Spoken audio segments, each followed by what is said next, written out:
Hello students, welcome to unlock GS academy. चलिए start करते हैं अक्टूबर मंथ का सेकंड सेशन, जिसमें हम न्यूज़पेपर की एग्जाम ओरिएंटेड इंपॉर्टेंट न्यूज़ को मल्टीपल चॉइस क्वेश्चन के थ्रू कवर करते हैं। तो चलिए देख लेते हैं आज हम कौन से टॉपिक कवर करने वाले हैं। प्रीवियस सितंबर मंथ के प्रैक्टिस क्वेश्चन हम डिस्कस कर चुके हैं, जिसका लिंक आपको डिस्क्रिप्शन में मिल जाएगा। आज हम देखेंगे commission for air quality management के बारे में। देन जो अभी 5G लॉन्च हुआ है उस पर बेस्ड एक क्वेश्चन डिस्कस करेंगे। Persistent organic pollutant review committee के भी 18 मीटिंग हुई, उस पर बेस्ड एक क्वेश्चन डिस्कस करेंगे। जानेंगे open network for digital commerce क्या है।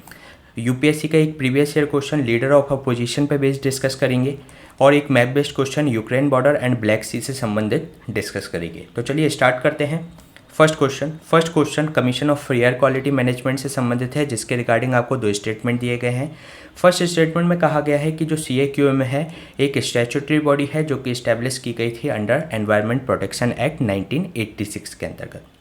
सेकेंड स्टेटमेंट में कहा गया है कि जो अगर कमीशन यानी कि CAQM से संबंधित अगर कोई केस होता है तो उसको सुनने की जो अथॉरिटी है केवल NGT के पास है।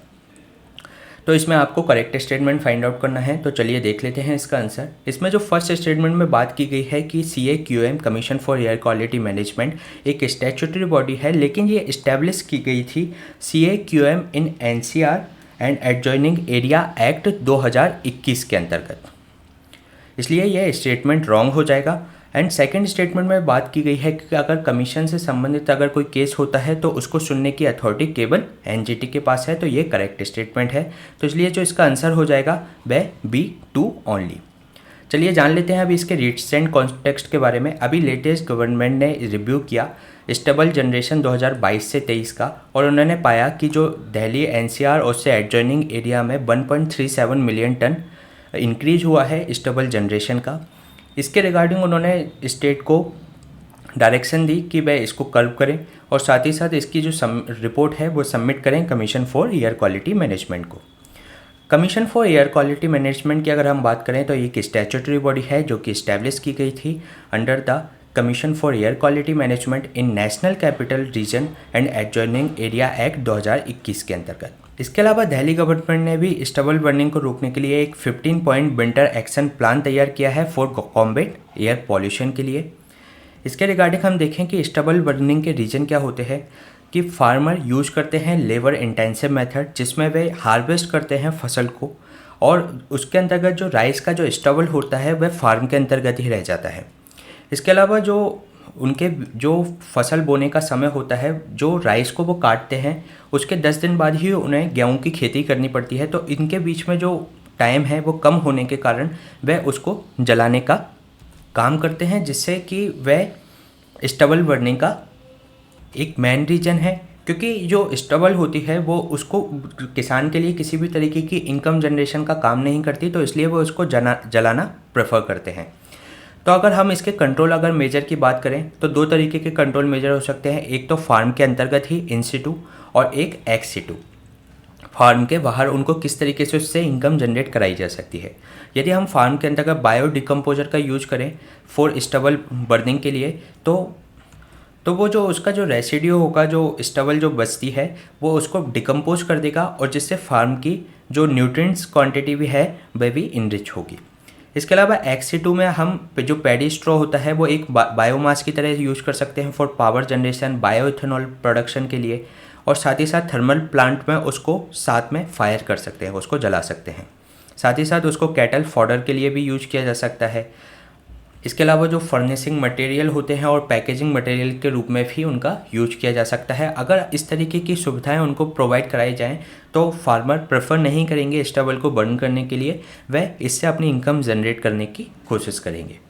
इसके अलावा हम CAQM के बारे में जान लेते हैं। जो नया कमीशन जो बनाया गया था 2021 में, उसके बारे में।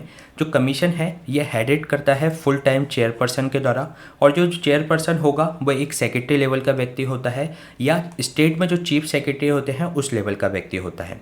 अगर हम टेन्योर की बात करें तो 3 इयर्स का रहता है, और 70 ईयर्स 3 इयर्स या 70 ईयर्स जो भी पहले हो जाए वह वहाँ तक इसको चेयरपर्सन रहते हैं। इसके अलावा इसमें सेवरल मिनिस्ट्रीज़ के मेंबर्स भी इसके अंतर्गत शामिल होते हैं। साथ ही साथ जो स्टेक होल्डर्स जो एडजॉइनिंग एरिया के जो स्टेट हैं उसके स्टेक होल्डर्स भी इसके अंतर्गत शामिल हैं और इसमें एक्सपर्ट्स हैं सीपीसीबी के, साथ ही साथ इसरो के और जो सिविल सोसाइटी ऑर्गेनाइजेशंस के भी मेंबर इसके अंतर्गत शामिल हैं। इसके पास जो पावर है ये एयर पॉल्यूशन या एयर क्वालिटी मैनेजमेंट से संबंधित कमीशन है और जो सुपरसीड करता है सभी बॉडी जैसे कि सीपीसीबी और साथ ही स्टेट गवर्नमेंट जैसे हरियाणा, पंजाब, राजस्थान और उत्तर प्रदेश जो कि एडजॉइनिंग एरिया हैं एनसीआर के, वह इनको इशू कर सकता है डायरेक्शंस इन स्टेट के लिए।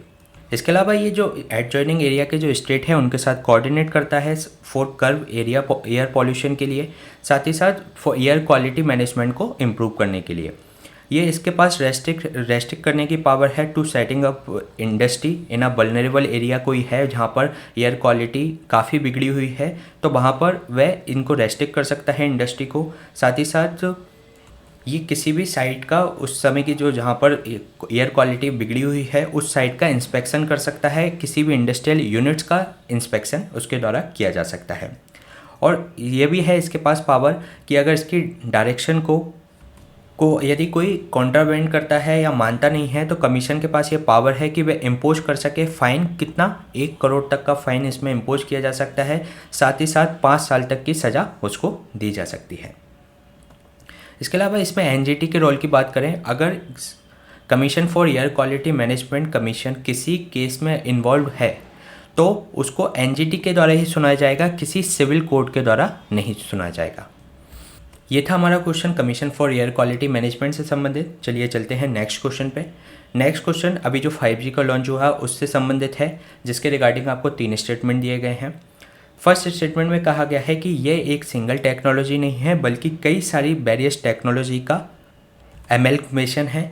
सेकेंड स्टेटमेंट में कहा गया है कि इसकी जो इंटरनेट स्पीड है ये हाई बैंड स्पेक्ट्रम है, जो कि इसकी जो हाई स्पीड होगी 20 Gbps रहेगी। थर्ड स्टेटमेंट में कहा गया है कि इसकी लेटेंसी है वह 1 मिली सेकेंड है। तो इसमें आपको करेक्ट स्टेटमेंट फाइंड आउट करना है, तो चलिए देख लेते हैं इसका आंसर। इसमें जो फर्स्ट स्टेटमेंट में बात की गई है कि इसमें ये कई सारी टेक्नोलॉजी का एमैल्गमेशन है, तो ये एक करेक्ट स्टेटमेंट है। सेकंड स्टेटमेंट में कहा गया है कि ये इसकी जो स्पीड रहेगी 20 Gbps रहेगी, तो ये भी करेक्ट स्टेटमेंट है। थर्ड स्टेटमेंट में जो बात की गई है कि लेटेंसी है इसकी 1 मिली सेकेंड है, तो ये रॉन्ग स्टेटमेंट है, क्योंकि जो 5G है वह उसकी जो लेटेंसी है वह 5 मिली सेकेंड है, ना कि 1 मिली सेकेंड। और 1 मिली सेकेंड जो 6G आएगा आगे फ्यूचर टेक्नोलॉजी उसकी लेटेंसी होगी 1 मिली सेकेंड। इसमें हम देख लेते हैं लेटेंसी का मीनिंग क्या होता है। लेटेंसी का मतलब होता है डिले। अगर इसकी डेफिनेशन देखें तो डेटा पैकेट को कितना समय लगता है एक पॉइंट से दूसरे पॉइंट तक जाने में, तो वो उसका जो समय है उसको लेटेंसी कहा जाता है। अगर किसी की हाई लेटेंसी है मतलब हाई डिले है तो वो पुअर कम्युनिकेशन होगा, और अगर लो लेटेंसी है तो एक गुड कम्युनिकेशन उसके अंतर्गत होगा। तो जो 5G है 5G में जो लेटेंसी रहेगी 5 मिली सेकेंड की रहेगी, और जबकि जो अभी 4G जो हम चला रहे थे उसमें 60 से 100 तक की मिली सेकेंड तक की लेटेंसी थी। और अगर फ्यूचर में अगर जब 6G आएगा तो उसकी जो लेटेंसी रहेगी वो 1 मिली सेकेंड रहेगी। और अगर हम इंटरनेट स्पीड की अगर बात कर ले तो इंटरनेट स्पीड जो अभी 4G में थी वह थी 1 Gbps, और जो 5G में है वह 20 Gbps, और जो आगे 6G आएगा उसकी जो स्पीड रहेगी वह 100 Gbps रहेगी। तो इसमें जो first and second statement correct है, थर्ड रॉन्ग है, तो इसलिए इसका जो आंसर हो जाएगा C 1 and 2 ओनली। चलिए जान लेते हैं जो 5th जनरेशन है एक नेक्स्ट जनरेशन मोबाइल नेटवर्क होगा, जो कि किसके बाद 4G LTE नेटवर्क के बाद। ये एक सिंगल टेक्नोलॉजी पे बेस्ड ना होकर ये एमैल्गमेशन ऑफ वेरियस टेक्नोलॉजी है, जिसमें मैसिव मल्टी यूजर मीमो यानी कि multiple input and multiple output, इसके नेटवर्क के अंतर्गत मल्टीपल इनपुट भी हो सकते हैं, मल्टीपल आउटपुट भी हो सकते हैं at the point of the time. And जो स्मॉल जो सेल स्टेशन हैं कनेक्ट हो सकता है बेस स्टेशन से, साथ ही साथ अक्रॉस दी यूजर्स के साथ बिना किसी रुकावट के। साथ ही साथ इसमें मोबाइल एज कंप्यूटिंग टेक्नोलॉजी है, जो कि जो क्लाउड कंप्यूटिंग है उसको क्लोजर ला देगी जो फिजिकल कंप्यूटिंग होता है उसके साथ। यानी कि इसमें जो फिजिकल जो हम नेटवर्क यूज करते हैं उसको कनेक्ट कर देगी क्लाउड कंप्यूटिंग के साथ। और इसमें जो बीम फोर्सिंग है जो कि विजुलाइज करेगा as a laser beam, between the जो ट्रांसमिटिंग एंटिटी रहेंगी बिटवीन द यूजर्स। तो इनमें ये कई सारी टेक्नोलॉजी का जो एमेलगमेशन है, एक में इसके अंतर्गत सिंगल टेक्नोलॉजी नहीं है। जो 5G है ये एक्सलेट कर देगी देश के अंतर्गत क्लाउड गेमिंग को, आर्टिफिशियल इंटेलिजेंस को, AR एंड वर्चुअल रियलिटी जो होती है, augmented reality and virtual reality technology को, साथ ही जो IoT हैं, इंटरनेट ऑफ थिंग्स हैं, इनको ये एक्सलरेट करेगी। साथ ही इसका जो वाइडर एरिया होगा जो कि 4G से ज़्यादा अच्छा होगा।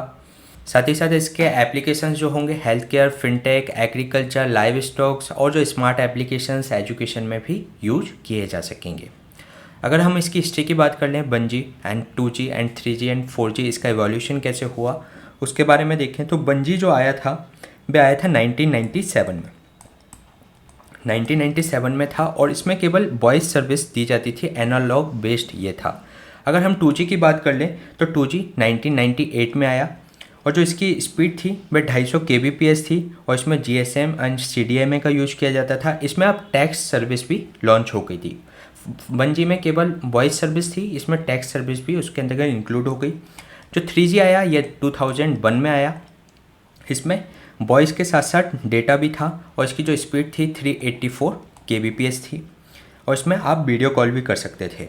और जो 4G आया ये 2010 में लॉन्च हुआ था, जो जिसमें आप डेटा के साथ, और उसकी जो स्पीड थी 50 Mbps थी और इसमें LTE data and LTE advance का उपयोग किया जाता था। ये 50 Mbps से ये इसकी जो स्पीड हो गई थी 1 Gbps तक ये स्पीड थी इसकी। और अगर अभी जो 5G लॉन्च हुआ है उसकी जो स्पीड रहेगी 20 Gbps रहेगी। अभी ये 2020 में ये बाहर लॉन्च हो गया था, अब ये 2022 में हमारे यहाँ पर भी लॉन्च हो चुका है।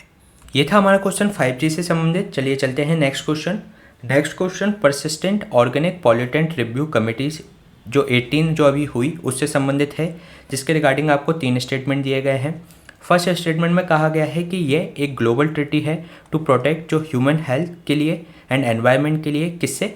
परसिस्टेंट ऑर्गेनिक पॉल्यूटेंट से। सेकेंड स्टेटमेंट में कहा गया है कि जो 152 कंट्री ने इसको रेटिफाइड किया है कन्वेंशंस को, और ये फोर्स में है 2004 में, लेकिन इंडिया ने इसको रेटिफाइड नहीं किया है। थर्ड स्टेटमेंट में कहा गया है कि UNDP इज रेस्पॉन्सिबल है for supporting developing countries and countries के लिए विद जो इकोनॉमी इन ट्रांजिशन में है कंट्री उनके लिए, फॉर स्टॉकहोम कन्वेंशंस को इम्प्लीमेंट करने के लिए। तो इसमें आपको करेक्ट स्टेटमेंट फाइंड आउट करना है। तो चलिए देख लेते हैं इसका आंसर। इसमें जो फर्स्ट स्टेटमेंट में जो बात की गई है कि ये एक ग्लोबल ट्रीटी है to protect human health and environment, किससे? परसिस्टेंट ऑर्गेनिक पॉल्यूटेंट से, तो ये करेक्ट स्टेटमेंट है। सेकेंड स्टेटमेंट में 152 कंट्री ने इसको रेटिफाई किया है, ये करेक्ट स्टेटमेंट है, और फोर्स में आई है 2004 में, ये भी करेक्ट है। लेकिन इंडिया ने इसको रेटिफाई किया है, तो ये स्टेटमेंट आपका रॉन्ग हो जाएगा। थर्ड स्टेटमेंट में जो बात की गई है कि UNDP रेस्पॉन्सिबल है, UNDP रेस्पॉन्सिबल नहीं है बल्कि united nation industry development organisation यानी कि यूनिटो रेस्पॉन्सिबल है for supporting developing countries and country with economy in transition में है स्टॉकहोम कन्वेंशंस को लागू करने के लिए। तो इसका जो आंसर हो जाएगा A1 ओनली। चलिए जान लेते हैं अभी इसके बारे में। अभी 18 मीटिंग ऑर्गेनाइज की गई persistent organic pollutant review committee की ऑफ स्टॉकहोम कन्वेंशन की। कहाँ पर यह आयोजित की गई? रोम के अंतर्गत यह आयोजित की गई। जान लेते हैं परसिस्टेंट ऑर्गेनिक पॉल्यूटेंट होते क्या हैं। ये केमिकल सब्सटेंसेस होते हैं जो कि एनवायरनमेंट में लंबे समय तक रह सकते हैं। साथ ही साथ ये वाइडली डिस्ट्रीब्यूट होते हैं जोग्राफिकली, और ये हमारे जो टिश्यू होते हैं उसमें फैटी एसिड के रूप में ये एक्यूमुलेट होते जाते हैं लिविंग ऑर्गेनिज्म में, जो कि ह्यूमन के लिए टॉक्सिक होते हैं। इसके अलावा जो परसिस्टेंट ऑर्गेनिक पॉल्यूटेंट होते हैं ये लंबे समय तक रहते हैं, तो इसलिए ये सर्कुलेट हो जाते हैं ग्लोबली, और जो कारण बनते हैं डैमेज का जहाँ जहाँ भी ये ट्रेवल करते हैं। इसके अलावा हम देखते हैं स्टॉकहोम कन्वेंशन के बारे में। ये एक ग्लोबल ट्रीटी है जो कि प्रोटेक्ट करती है ह्यूमन हेल्थ एंड एनवायरनमेंट को, किससे? परसिस्टेंट ऑर्गेनिक पॉल्यूटेंट से। 152 कंट्री ने इसको रेटिफाई किया है और ये फोर्स में आई 2004 में, और ये फोकस करती है कि एलिमिनेट करे परसिस्टेंट ऑर्गेनिक पॉल्यूटेंट्स को। साथ ही साथ ये सिस्टम डेवलप करती है फॉर टैकलिंग एडिशनल जो केमिकल आइडेंटिटी हैं जो कि एक तरीके से हैजार्डस हैं पीपल्स और एनवायरनमेंट के लिए, तो वह इसको रोकने के लिए एक सिस्टम जनरेट करती है। ग्लोबल एनवायरनमेंट फैसिलिटी है फॉर डेजिग्नेटेड इंटरिम इसकी फाइनेंशियल मैकेनिज्म प्रोवाइड कराती है स्टॉकहोम कन्वेंशंस के लिए। जो यूनिटो है यूनिडो है रेस्पॉन्सिबल है फॉर सपोर्ट करती है जो डेवलपिंग कंट्री हैं और साथ ही साथ कंट्री ऐसी जो कि इकोनॉमी इन ट्रांजिशन में है उनको किसके लिए, स्टॉकहोम कन्वेंशंस को इम्प्लीमेंट कराने के लिए। इसके जो एम है वह है एलिमिनेट करना जो dangerous persistence of organic pollutants हैं उनको, और साथ ही साथ ये ट्रांजिशन जो सेफर अल्टरनेटिव भी प्रोवाइड कराते हैं कि उसका अल्टरनेटिव क्या हो सकता है, जो एडिशनल जो परसिस्टेंट ऑर्गेनिक पॉल्यूटेंट्स हैं उनको टारगेट भी करता है, साथ ही साथ जो क्लीन करता है जो ओल्ड स्टॉक पाइल्स जो हैं परसिस्टेंट ऑर्गेनिक पॉल्यूटेंट्स के उनको, और जो टुगेदर करता है ये मतलब उनके साथ में काम करता है जो कि परसिस्टेंट ऑर्गेनिक पॉल्यूटेंट के एक तरीके से फ्यूचर को फ्री बनाने के लिए इन सब्सटेंसेस से जो काम कर रहे हैं उनको साथ में लाने का ये प्रयास करता है। इसके अलावा इंडिया के रेटिफिकेशन की अगर हम बात करें तो इंडिया ने इसको रेटिफाइड कर दिया था 2006 में। इसके अलावा ministry of environment forest and climate change के द्वारा नोटिफाई किए गए थे regulation for persistent organic pollutants rule को इन 2018 में अंडर द प्रोविजन ऑफ किसके एनवायरनमेंट प्रोटेक्शन जो एक्ट है 1986 उसके अंतर्गत। ये जो रेगुलेशन है ये प्रोवाइड करता है manufacturing, trade, use, import and export on 7 chemical जिनके आपको ये नाम दिए गए हैं क्लोरेडिसोन, और ये कई सारे तरीके के जो परसिस्टेंट ऑर्गेनिक पॉल्यूटेंट्स हैं इनको मैन्युफैक्चरिंग, ट्रेड और use and import and export को ये रेस्ट्रिक्ट करता है। इसके अलावा इसी से संबंधित कई और कन्वेंशंस भी हैं जैसे कि बेसल कन्वेंशन जो कि कंट्रोल करता है ट्रांसबाउंड्री मूवमेंट ऑफ द जो हैजर्डस जो वेस्ट होते हैं उनको उनके डिस्पोजल को। तो ये अडॉप्ट किया गया था जो बेसल कन्वेंशन है वो किससे संबंधित है, transboundary movement of hazardous waste and उसके डिस्पोजल से, और ये इम्प्लीमेंट हुआ था, अडॉप्ट किया गया था 1989 में। तो बेसल कन्वेंशन आप ध्यान रखिएगा। रॉटरडैम कन्वेंशन इसमें क्या होता है कि प्रायर इन्फॉर्म करना होता है, कंसेंट लेना होता है टू अगर आपको हैजर्डस जो केमिकल एंड पेस्टिसाइड्स है उसकी अगर आप इंटरनेशनल ट्रेड कर रहे हैं तो इसमें ये भी आपके इंटरनेशनल ट्रेड से संबंधित है जो केमिकल हैजार्डस के, ये 1998 में इसको अडॉप्ट किया गया था। इसके अलावा हम बात कर लें तो ग्लोबल एनवायरनमेंट फैसिलिटी के बारे में, तो ये एक मल्टीलेटरल फाइनेंसिंग मैकेनिज्म है जो कि जो डेवलपिंग कंट्री होती हैं उनको ग्रांट प्रोवाइड कराता है, और ये अर्थ समिट 1992 में ये आया था। इसके अलावा ये कुछ 5 कन्वेंशंस हैं उसको ये फंड फाइनेंशियल मैकेनिज्म प्रोवाइड कराता है जैसे कि UNCBD यानी कि united nation convention on biological diversity, united nation FCCC यानी कि united nation framework convention on climate change, and then UNCCT united nation convention on combat desertification. इसके अलावा यूनाइटेड नेशन जिसकी अभी हमने बात की persistent organic pollutants, and fifth ये मिनमाटा कन्वेंशन है जो कि मरकरी से संबंधित है, उसके लिए भी ये फाइनेंशियल मैकेनिज्म प्रोवाइड कराता है। इसमें यह बात ध्यान रखिएगा जो ओजोन के लिए मॉनिटरल प्रोटोकॉल है वह इसको फाइनेंशियल मैकेनिज्म GEF के द्वारा प्रोवाइड नहीं कराई जाती। इसके अलावा इसको जॉइंटली इसको मैनेज किया जाता है UNDP plus world bank plus united nation environment programme के द्वारा। ये हमने देखा ग्लोबल एनवायरनमेंट फैसिलिटी के बारे में। इसके अलावा इसमें यूनिडो के बारे में और देख लेते हैं, united nation industrial development organisation के बारे में। ये अस्तित्व में आया था 1966 में। इसके अलावा ये UN की स्पेशलाइज्ड एजेंसी है, उसका जो हेडक्वार्टर है वह वियना ऑस्ट्रिया में है, और जो ये असिस्ट करता है कंट्रीज़ को इन इकोनॉमीज एंड इंडस्ट्रियल डेवलपमेंट के लिए। ये था हमारा क्वेश्चन परसिस्टेंट ऑर्गेनिक पॉल्यूटेंट से संबंधित। चलिए चलते हैं नेक्स्ट क्वेश्चन पे। Next question open network for digital commerce से संबंधित है जिसके रिगार्डिंग आपको 3 स्टेटमेंट दिए गए हैं। फर्स्ट स्टेटमेंट में कहा गया है कि ONDC है एक freely accessible government back platform है जो कि जिसका एम है डेमोक्रेटाइज करना ई कॉमर्स को। सेकेंड स्टेटमेंट में कहा गया है कि ये एक नॉट फॉर प्रॉफिट ऑर्गेनाइजेशन है जो कि ऑफर करेगा नेटवर्क टू इनेबल जो लोकल डिजिटल कॉमर्स जो स्टोर्स हैं उनके लिए। साथ ही साथ थर्ड स्टेटमेंट में कहा गया है कि यह एक एग्रीकल्चर एप्लीकेशन है। तो इसमें आपको करेक्ट स्टेटमेंट फाइंड आउट करना है। तो चलिए देख लेते हैं इसका आंसर। इसमें जो फर्स्ट स्टेटमेंट में जो बात की गई है कि ये freely accessible government back platform है जिसका एम है डेमोक्रेटाइज करना ई कॉमर्स को, तो ये करेक्ट स्टेटमेंट है। सेकेंड स्टेटमेंट में बात की गई है कि ये नॉट फॉर प्रॉफिट ऑर्गेनाइजेशन है जो कि ऑफर करता है नेटवर्क फॉर जो लोकल डिजिटल कॉमर्शियल स्टोर्स हैं उनके लिए, तो ये करेक्ट स्टेटमेंट है। लेकिन जो थर्ड में जो बात की गई है कि ये एग्रीकल्चर एप्लीकेशन है, तो ये एग्रीगेटर एप्लीकेशन नहीं है, बल्कि जो एग्जिस्टिंग जो एग्रीगेटर एप्लीकेशंस है उसके लिए एक प्लेटफॉर्म प्रोवाइड कराएगा, ना कि ये स्वयं एक एग्रीगेटर एप्लीकेशन है। एग्रीगेटर एप्लीकेशन जैसे आपकी अमेजन हो गई, फ्लिपकार्ट हो गई, तो इस तरीके की एप्लीकेशन नहीं है, बल्कि ये कई सारी जो एग्जिस्टिंग है उन्हीं को ही एक बेहतर प्लेटफॉर्म प्रोवाइड कराएगा। तो इसलिए जो इसका आंसर हो जाएगा C1 and 2 ओनली। चलिए देख लेते हैं इसके बारे में। अभी क्या एक बीटा टेस्ट किया गया है, बीटा ने इसको बेंगलुरु में टेस्ट किया है कि जो ओपन नेटवर्क डिजिटल कॉमर्स है इसको बेंगलोर में पायलट प्रोजेक्ट के तहत इसको लागू किया गया है और उससे फीडबैक मिलेगा और फिर इसको पैन इंडिया बेसिस पे इसको लागू कर दिया जाएगा। ONDC के बारे में देखते हैं तो ये ग्लोबली फर्स्ट ऑफ इस तरीके का पहला इनिशिएटिव है जो कि लॉन्च किया गया है department of promotion of industry and internal trade के द्वारा, DPIIT के द्वारा, जो कि कंट्रोल करता है कि जो डिजिटल मोनोपोलीज हैं जैसे कि अमेजन की है, फ्लिपकार्ट की है, तो इस तरीके की जो डिजिटल मोनोपोलीज हैं वह उसको एक तरीके से मोर इंक्लूसिव बना सकें, किसके लिए, बायर्स के लिए भी और जो सेलर्स हैं उनके लिए भी। जो ONDC है ये जो अभी जो डिजिटल प्लेटफॉर्म है उससे आगे की एक टेक्नोलॉजी है जिसके अंतर्गत ये एक प्लेटफॉर्म प्रोवाइड कराएगा जो मल्टीपल जो बायर्स हैं, मल्टीपल जो सेलर्स हैं वो एक ही प्लेटफॉर्म पे इसको सेम प्लेटफॉर्म पे वे विजिबल हो पाएंगे इन डिजिटली।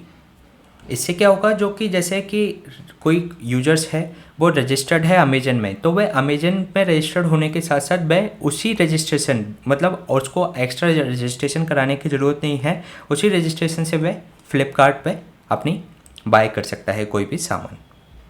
इसके अलावा ये ना तो कोई एग्रीगेटर एप्लीकेशन है ना ही होस्टिंग प्लेटफॉर्म है, बल्कि ये क्या करेगा, जो एग्जिस्टिंग जो डिजिटल कॉमर्स एप्लीकेशन है और जो प्लेटफॉर्म है उनको एक मौका देगा कि वे वॉलेंटरली इसको चूज़ करें इस प्लेटफॉर्म को और ONDC नेटवर्क के साथ जुड़ें।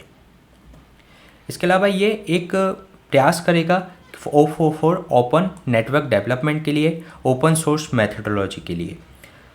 ये एक प्राइवेट सेक्टर की नॉन प्रॉफिट कंपनी के रूप में इसको इनकॉर्पोरेट किया गया है, जिसके अंतर्गत एक network protocol, specification of network protocol ये प्रोवाइड कराएगा जो किसी भी जो स्पेसिफिक प्लेटफॉर्म है उससे इंडिपेंडेंट होंगे।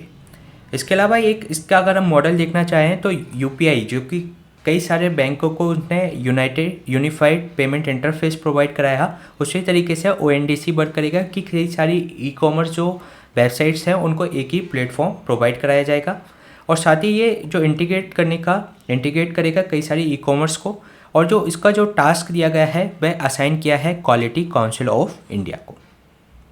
इसका जो सिग्निफिकेंस क्या रहेगा कि लार्ज स्केल में डेमोक्रेटाइजेशन हो जाएगा जो डिजिटल कॉमर्स का, जो कि हेजेमोनी है जो बड़ी बड़ी कंपनियों की, अमेजन, फ्लिपकार्ट, इन सब की, तो उनमें छोटे जो ई-कॉमर्स वेबसाइट्स हैं उनको भी मौका मिलेगा। साथ ही साथ वाइडर एक्सेस होगा सेलर्स के लिए भी, फॉर जैसे कि किराना स्टोर्स हैं, ऑनर्स हैं, ग्रेटर एक्सेस टू द जो कंज्यूमर्स हैं उनको भी एक वाइडर एक्सेस उनको प्रोवाइड किया जा सकेगा। इसके अलावा हम इसमें क्वालिटी काउंसिल ऑफ इंडिया के बारे में देख लेते हैं। QCI क्या है? क्वालिटी काउंसिल ऑफ इंडिया ये सेटअप की गई थी 1997 में। ये एक ऑटोनोमस बॉडी के रूप में इसको इस्टेब्लिश किया गया था। किसके द्वारा इसको इस्टेब्लिश किया गया था? Department of industrial policy and promotion के द्वारा, जो कि मिनिस्ट्री ऑफ कॉमर्स के अंतर्गत आती है। और इसका जो चेयरमैन है, इसमें इंपॉर्टेंट बात यह है कि इसका जो चेयरमैन होता है वो PM के द्वारा अपॉइंट किया जाता है, प्राइम मिनिस्टर के द्वारा उसको अपॉइंट किया जाता है। साथ ही साथ जो अभी नेशनल जो एक्रेडेंशियल स्ट्रक्चर है इंडिया के अंतर्गत, वह उसको असिस्ट करने का काम ये क्वालिटी काउंसिल ऑफ इंडिया करती है। तो इसमें ये 1997 में इस्टेब्लिश हुई, DIPP ने इसको बनाया था और PM इसके चेयरमैन को अपॉइंट करता है। तो ये था हमारा क्वेश्चन ONDC पे बेस्ड। चलिए चलते हैं नेक्स्ट क्वेश्चन। नेक्स्ट क्वेश्चन एक प्रीवियस ईयर क्वेश्चन है जिसमें लीडर ऑफ अपोजिशन के बारे में बात की गई है। इसमें आपको 3 स्टेटमेंट दिए गए हैं। फर्स्ट स्टेटमेंट में कहा गया है कि ये फर्स्ट लोकसभा जो बनी थी उसमें सिंगल लार्जेस्ट जो पार्टी थी अपोजिशन में वह स्वतंत्र पार्टी थी। सेकेंड स्टेटमेंट में कहा गया है कि जो लोकसभा है उसमें लीडर ऑफ अपोजिशन है उसको रिकॉग्नाइज किया था फर्स्टली टाइम इन 1969 में। थर्ड स्टेटमेंट में कहा गया है कि लोकसभा यदि पार्टी के पास मिनिमम 75 मेंबर ना हो तो वह उसको लीडर ऑफ अपोजिशन उसके अंतर्गत रिकॉग्नाइज नहीं किया जा सकता। मतलब मिनिमम रिक्वायरमेंट क्या बोल रहा है, ये 75 मेंबर्स होनी चाहिए फॉर लीडर ऑफ अपोजिशन के लिए। तो इसमें आपको करेक्ट स्टेटमेंट फाइंड आउट करना है। तो चलिए देख लेते हैं इसका आंसर। इसमें जो फर्स्ट स्टेटमेंट में जो बात की गई है कि जो फर्स्ट इलेक्शन हुए थे उसमें जो स्वतंत्र पार्टी लार्जेस्ट अपोजिशन थी, तो ये रॉन्ग स्टेटमेंट है। सेकेंड स्टेटमेंट में जो बात की गई है कि फर्स्ट रिकॉग्नाइज किया गया था लीडर ऑफ अपोजिशन को 1969 में, तो ये करेक्ट स्टेटमेंट है। इसके अलावा जो थर्ड स्टेटमेंट में जो बात की गई है कि 75 मेंबर, तो ये 75 मेंबर नहीं है बल्कि 10% ऑफ द टोटल लोकसभा जो सीट्स होती हैं, जो टोटल सीट्स हैं उसका 10% होना चाहिए, जिससे कि जैसे अगर 545 हैं लोकसभा में तो लगभग 55 मेंबर होने चाहिए फॉर लीडर ऑफ अपोजिशन के लिए। तो इसमें फर्स्ट स्टेटमेंट रॉन्ग है, सेकंड सही है, थर्ड रॉन्ग है, तो इसका जो आंसर हो जाएगा B2 ओनली। चलिए जान लेते हैं इसके बारे में डिटेल में। इसमें अभी जो लीडर ऑफ अपोजिशन है जो लोकसभा एंड राज्यसभा में, ये एक स्टैट्यूटरी रिकॉग्निशन है। जो इनके जो सैलरी एंड अलाउंसेस दिए जाते हैं लीडर ऑफ अपोजिशन के, ये एक पार्लियामेंट का एक्ट है 1977 के अंतर्गत, जो कि डिफाइन करता है लीडर ऑफ अपोजिशन को, चाहे वे हाउस ऑफ किसी भी हाउस के हो सकते हैं वे लीडर ऑफ अपोजिशन। इसके अलावा जो लीडर ऑफ अपोजिशन होता है उसको मान्यता दी जाती है जो कि स्पीकर या चेयरमैन के द्वारा। इसके अलावा जो डायरेक्शन इशू किया गया जाती है जो प्रिसाइडिंग ऑफिसर की बोथ हाउस में, चाहे वे लोकसभा हो चाहे वे राज्यसभा की, जो लीडर ऑफ अपोजिशन का जो आपको रिक्वायर्ड होती है मिनिमम, वो होनी चाहिए 10% ऑफ द टोटल सीट्स। जबकि अगर लोकसभा है तो वो 545 यानी कि उसमें कितने मेंबर होने चाहिए, उसमें 55 मेंबर्स उसके अंतर्गत होने चाहिए फॉर लीडर ऑफ अपोजिशन के रिकॉग्निशन के लिए। तो जो क्वेश्चन में जो 75 मेंबर की बात की गई थी वह उसमें नहीं है बल्कि 10% ऑफ द टोटल मेंबर है। इसके अलावा जो फर्स्ट जो लोकसभा बनी थी 17 अप्रैल 1952 को, जो फर्स्ट जनरल इलेक्शन हुए थे 25 अक्टूबर 1951 से 21 फरवरी 1952 तक। इसमें जो पार्टी वाइज अगर कंपोजिशन देखें कि जो आईएनसी सबसे बड़ी पार्टी थी 364 उसके पास थे, साथ ही साथ जो इंडिपेंडेंट मेंबर थे वो 37 थे, और जो कम्युनिस्ट पार्टी के पास ज़्यादा मेंबर्स थे, कितने 16। जबकि जो स्वतंत्र पार्टी की जो बात की गई थी उनके पास केवल एक ही सीट थी। तो ये वो फर्स्ट स्टेटमेंट जो हमने बात की वह रॉन्ग हो जाता है। इसके अलावा जो लीडर ऑफ अपोजिशन है, ये फर्स्ट टाइम जो रिकॉग्नाइज किया गया था वो किया गया था 1969 में। कब? लोकसभा में। जो फर्स्ट लीडर ऑफ अपोजिशन थे वो थे डॉक्टर राम सुभग सिंह, जो कि आईएनसी से थे। साथ ही साथ फर्स्ट जो leader of opposition in Rajya Sabha थे वे थे श्याम नंदन मिश्रा, जो कब से कब तक रहे, 69 से 71 तक उनको वे लीडर ऑफ अपोजिशन रहे। तो ये था हमारा क्वेश्चन, प्रीवियस ईयर क्वेश्चन था। चलिए चलते हैं नेक्स्ट क्वेश्चन। नेक्स्ट क्वेश्चन एक मैप बेस्ड क्वेश्चन है जिसमें पूछा गया है कि यूक्रेन की बाउंड्रिंग कंट्री इनमें से कौन कौन सी है। तो first Belarus, second Poland, third में स्लोवाकिया, फोर्थ में मोल्डोवा, फिफ्थ में जर्मनी। तो इसमें आपको करेक्ट स्टेटमेंट फाइंड आउट करना है। तो चलिए देख लेते हैं इसका आंसर। इसमें Belarus, Poland, Slovakia and Moldova ये यूक्रेन के बॉर्डर को टच करती हैं। तो जो इसका आंसर हो जाएगा 1, 2 एंड 3, 4। आइए देख लेते हैं इसकी। इसमें जो यूक्रेन की जो बॉर्डरिंग कंट्री हैं फिर Russia, Belarus, Poland, Slovakia, Hungary, Romania and ये मोल्डोवा, ये यूक्रेन के बॉर्डर को टच करते हैं। यूक्रेन का जो बॉर्डर है वह ब्लैक सी को भी टच करता है। आइए जान लेते हैं ब्लैक सी के बारे में। ब्लैक सी एक मार्जिनल सी है, किसका? अटलांटिक ओशियन का। ये लोकेटेड है बिटवीन द जो eastern Europe and western Asia के बीच में। ये एक मैरोमिक्टिक बेसिन है। मैरोमिक्टिक बेसिन जो कि वर्ल्ड की लार्जेस्ट बॉडी है, किसके साथ? मैरोमिक्टिक बेसिन के साथ। मैरोमिक्टिक बेसिन क्या होता है, इसमें जो अपर लेयर जो वाटर की होती है और जो लोअर लेयर होती है, ये दोनों लेयर एक दूसरे से मिक्स नहीं होती। जो सरफेस पे जो वाटर है और जो इसके जो अंदर जो वाटर है वे एक दूसरे से ये मिक्स नहीं होते, जिसके कारण से जो सरफेस वाटर है वह उसमें ऑक्सीजन की अधिकता होती है, जो प्रोवाइड कराती है ऑक्सीजन लोअर वाटर में। लेकिन अब जब ये मिक्स ही नहीं होते तो इसमें जो 90% ऑफ द ब्लैक सी का जो वाटर है वह एनॉक्सी कंडीशन में होता है, यानी कि उसमें ऑक्सीजन की कमी होती है। इसके अलावा हम ब्लैक सी के बॉर्डरिंग कंट्री की अगर बात करें तो ये बुल्गारिया, ये Romania, Ukraine, Russia, Georgia and Turkey. इसको हम एक ट्रिक से भी याद कर सकते हैं, burger T, burger with T, इस तरीके से याद कर सकते हैं आप। यू से बुल्गारिया, यू से यूक्रेन, आर से रशिया, जी से जॉर्जिया, आर से रोमानिया एंड टी से टर्की। तो ये था हमारा अक्टूबर मंथ का सेकंड सेशन। इसी तरीके के सेशन हम आपके बीच में लाते रहेंगे। Please stay tune and subscribe the unlock GS academy. Thank you.